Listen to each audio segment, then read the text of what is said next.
गुरु प्यारी साध संगत जी, नमस्कार जी। आप सब कैसे हो? आशा करती हूँ बाबा जी के श्री चरणों में अरदास करती हूँ कि मालिक की कृपा से आप सब बहुत खुश होंगे, मौज बहार में होंगे और अवश्य ही भजन सिमरन में होंगे। साध संगत जी, मैं हाजिर हूँ आज आप सभी से एक बहुत ही खूबसूरत साखी साझा करने के लिए। उम्मीद करती हूँ ये साखी आप सभी को बहुत पसंद आएगी। तो साध संगत जी, चलिए आइए समय न गवाते हुए शुरू करते हैं। साध संगत जी, बहुत समय पहले की बात है। एक बुजुर्ग आदमी भूख से व्याकुल था। वो एक तालाब पर जाता है और बड़ी मशक्कत से एक मछली पकड़ता है कि चलो इससे मैं अपनी भूख मिटा सकूंगा।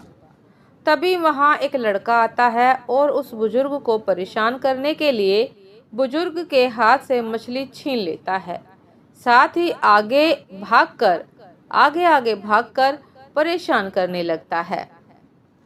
साथ संगत जी, बुजुर्ग में इतनी ताकत तो थी नहीं कि उस जवान लड़के के पीछे भागकर उससे मछली छीन ले। वो उस लड़के को कहते हैं कि मेरी मछली दे दो, मैं बहुत भूखा हूँ। लेकिन लड़का नहीं मानता। वो और अधिक परेशान करने लग जाता है। हार कर वो बुजुर्ग आंखों में आंसू लिए ऊपर की तरफ देखकर कुछ बोलते हैं और आगे बढ़ जाते हैं। तभी उस लड़के के हाथ में मछली का कांटा चुभ जाता है।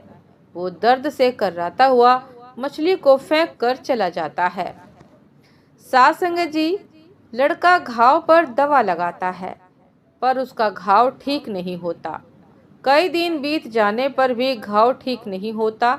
तब लड़का डॉक्टर के पास जाता है। डॉक्टर कहता है तुम्हारे अंगूठे में जहर फैल चुका है, इसे काटना पड़ेगा।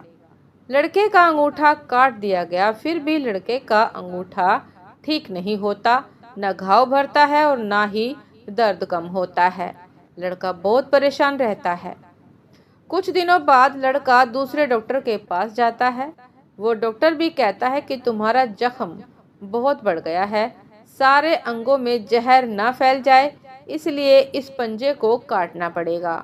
लड़के का पंजा काट दिया जाता है। साथ संगत जी, जब वो लड़का अपना पंजा कटवा कर घर लौट रहा था तो रास्ते में उसे वही बुजुर्ग दिखाई देता है। वो दौड़कर उसी बुजुर्ग की तरफ जाता है और अपने किए की माफ़ी मांगता है और पूछता है कि मेरे एक सवाल का जवाब दे दीजिए। आपने उस दिन ऊपर की तरफ देखकर मन ही मन क्या कहा था? मन ही मन क्या कहा कि मेरे साथ ये सब घटना घटी? साथ संगत जी, बुजुर्ग पहले तो हंसे, फिर गंभीर होकर कहते हैं कि मैंने ईश्वर को सिर्फ यही कहा कि मैं मजबूर हूँ, मेरे साथ बुरा करने वाले का मैं कुछ नहीं कर सकता। अब मैं इसे तेरे हवाले करता हूँ, मुझे न्याय चाहिए। सच्चे दिल से निकली आह ने देखो तुम्हारा ये क्या हाल कर दिया।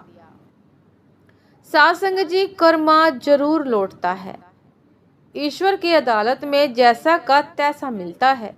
हाथ के बदले हाथ, आंख के बदले आंख, धोखे के बदले धोखा। कर्म से कोई नहीं बच सकता। साथ संगत जी, हम अपने साथ बुरा करने वाले हर इंसान को पूरी तरह से ईश्वर के प्रकृति के हवाले करके अपने आप को मुक्त करते हैं। साथ संगत जी, इसीलिए हमें चाहिए कि परिस्थिति चाहे कैसी भी हो, हमें किसी की हाय नहीं लेनी चाहिए। किसी के भी साथ बुरा व्यवहार नहीं करना चाहिए कि उसकी हाय हमारे पूरे जीवन को नरक ही बना दे। साथ संगत जी, कर्मों का लेखा जोखा भुगतना ही पड़ता है। लौट कर जरूर आते हैं और कई गुना हमसे वसूल करते हैं। साथ संगत जी, ये थी आज की एक बहुत ही खूबसूरत साखी। उम्मीद करती हूँ ये साखी आप सभी को बहुत पसंद आएगी। यदि पसंद आए साथ संगत जी तो लाइक, कमेंट, शेयर करना ना भूलिएगा। चैनल पर जो भी नए हैं कृपा करके सब्सक्राइब कर लीजिएगा ताकि चैनल पर मिलने वाली सभी शब्द साखियों की अपडेट आप सभी को समय पर मिलती रहे। साथ संगत जी, आप हमें इंस्टाग्राम पर भी फॉलो कर सकते हैं। इंस्टाग्राम का लिंक डिस्क्रिप्शन बॉक्स में दिया गया है। तो दासी को साथ संगत जी अभी आज्ञा दीजिए, आपसे फिर मुलाकात होती है एक नए शब्द साखी के साथ, एक नए प्रेरणादायक विचार के साथ। तब तक के लिए नमस्कार जी। सदा खुश रहिए, मुस्कुराते रहिए, भजन सिमरन अवश्य करते रहिए। किसी का भी हृदय दुखी मत करिए।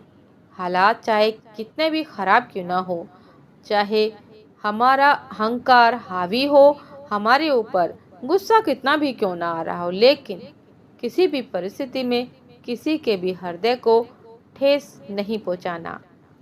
नमस्कार जी।